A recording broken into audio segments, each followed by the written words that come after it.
My first fight ever, I got paid $1,100 because my opponent did not make the weight. Otherwise, I would have probably made even less because I got 30% of his purse.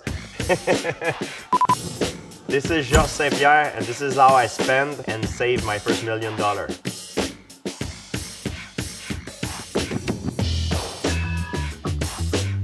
I'm born in Montreal, Canada. I grew up in Saint-Isidore, the South Shore, where there's a lot of farms, not a lot of things going on. I got into karate at first because I was bullied at school. I didn't know what I wanted to become until I saw the first UFC on TV when I was a teenager. I was at school, but I was studying more because it was the right thing to do and because my parents pushed me. We didn't have a lot of money when I grew up. We were not poor either because I ate every day. I had money for school, but we were not wealthy. I had to work as security in a hip-hop nightclub, as a garbage man. I always find time to train, working and studying in the same time. My number one priority, my number one goal is to become champion in Ultimate Fighting Championship.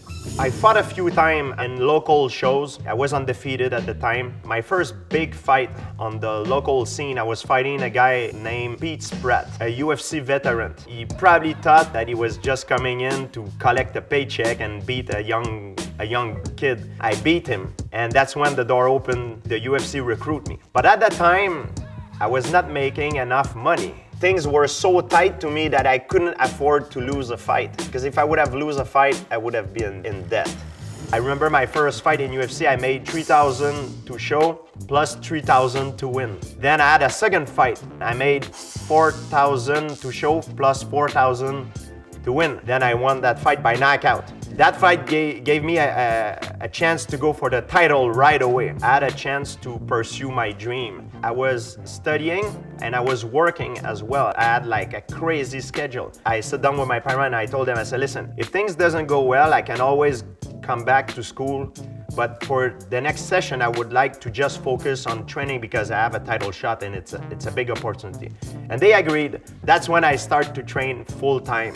I lost that fight, but it made me a much better fighter because I've learned a lot from that experience and I rebound immediately after I finally got myself another title shot and I beat Matt Hughes. So I didn't have to go back to school, go back to my old life. It was after my fight with John Fitch, I had to renew my contract, but I was champion and I was doing pretty well. So if I finished my contract, I had big offers waiting for me. So the UFC decided to renew my contract, and that's when I made my first $1 million.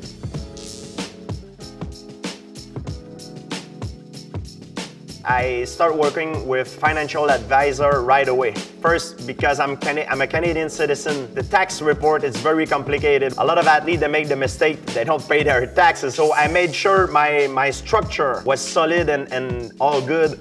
So a lot of athletes, I think they start right away to invest on luxury cars, stuff like that, jewelry, but I didn't do that. If I make money, I need to make myself more competent to become better. I traveled the world in order to gain more knowledge and become better.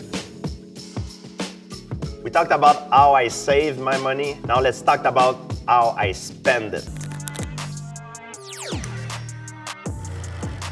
The first thing I did is to clear all my parent debt because my parents are the ones that support me since the beginning, They took care of me as a baby, so that was the first thing I did. And when my mom called me crying with my dad on the line and say, "That's your money, we don't need your help," it was like one of the best days of my life. My dad was my first martial art teacher, but he was too busy because he worked like maybe 60 hours a week for 30 years, he never stopped. He loved it. So he put me in a karate school. Paying my parents' debt, $50,000. Second thing that I bought, 2 cars for my parents. Japanese car, Toyota. They didn't really want to have something from me, but I forced them. Their car was broke all the time, and so I bought them a new car. And I want them to have a more luxury car, but they really didn't want it. Like they say, a good Japanese car will be something that will last for long. Like at that time, it was maybe 20, maybe 40,000. I would say 40. $40,000 for my parent cars. I bought myself a car as well, Nissan Xterra. My vehicle was pretty bad, so I needed something safe. And I always love SUV because in Montreal, there's a lot of snowstorm. I also felt that in a SUV, you're normally higher, so it's safer. My biggest fear is to get into a car crash and not being able to do what I love to do in my life. Nissan Xterra, $20,000. One of my sister, she wanted to have her master degree to take care of her family and be able to free herself to pursue her dream. And I gave her money like every few months to keep rolling, Like now she's still doing, she's doing it because she has kids, she's working and she's still doing it. $10,000 for my sister to get her master degree.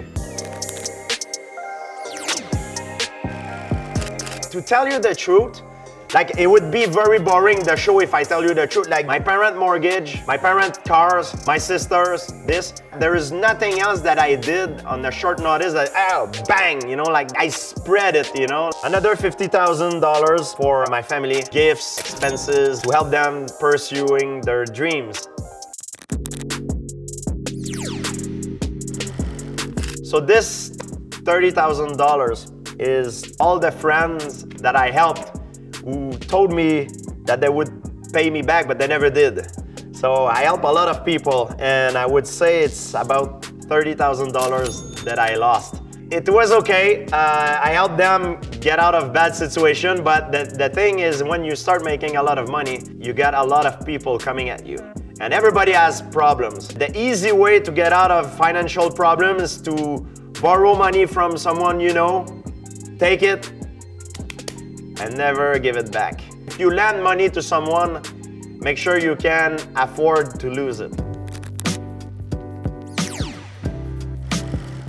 I spent a lot of money traveling around the world to learn new fighting skills. I went to Thailand to learn Muay Thai. I went to Brazil to get better at Jiu-Jitsu. In New York to get better in Jiu-Jitsu as well.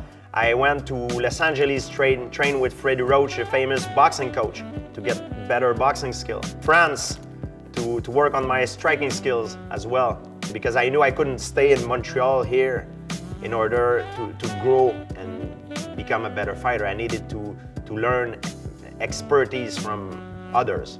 And when I say traveling, I'm talking about training, classes, the food, airplane, the hotels. That's a lot, yeah. $200,000 now. Traveling for training, $200,000.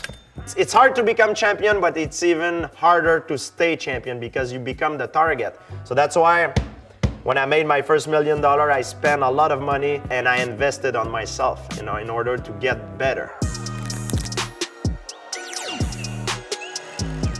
I bought myself a jacuzzi and a ice bath so I can switch. I believe it helped my body to recuperate better when I have very hardcore training session.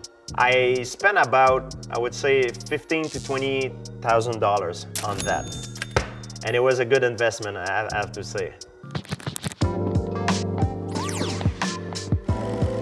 The last thing that I bought with my first million, it was a condo. $500,000, but I needed to do renovation in it, and it cost me about $100K. Condo plus renovation, $600,000. So I'm really into dinosaur fossil. I love paleontology, and I bought for, I would say, $20,000. Megalodon tooth, mosasaurs, jaw, Tyrannosaurus rex, all kinds of different animals that used to live a long time ago. At the time I was studying, I didn't know what I wanted to do, but now I know that if I would not be a fighter, I would be a paleontologist, and I would probably be on the field digging. And paleontology, I love it because you learn about the past, and if you learn about the past, you can understand the present better and predict the future. Ferraz, my head coach, gave me another megalodon tooth, a big one. It was my favorite fossil that I have. because it represents the alpha predator, the GOAT predator of all time. That tooth that I have, at one point I was fixing my sound system. It make a lot of noise and it vibrate, and my tooth fell on the floor and broke. But I still have it today. I can't glue it, it shatters in pieces.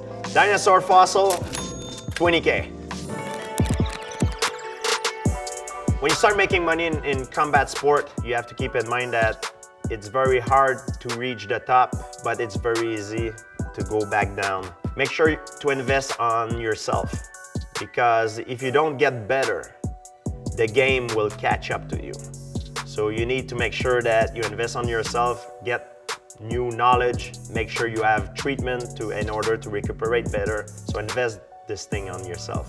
If I would have go back in time and tell the kid that I was that one day I will become world champion in mixed martial art, I think I will believe, because I always knew that I had all the tools. I worked very hard, and also I was very lucky because I had the chance to meet incredible mentors, and the stars were all aligned for me. When a door opened to me, I was getting in. If the door were all closed, I was breaking in it to create my own opportunity. I grew up in Saint-Isidore, Quebec, Canada, and the mayor of the city called me and says that this coming summer will be the inauguration of a statue of me in fighting pose that they will put in the middle of the center of the city. So it's a great honor for me. Like Rocky Balboa, but in the small town of Saint-Isidore. That's what it will be like. Thank you, it's a pleasure. Thank you for having me.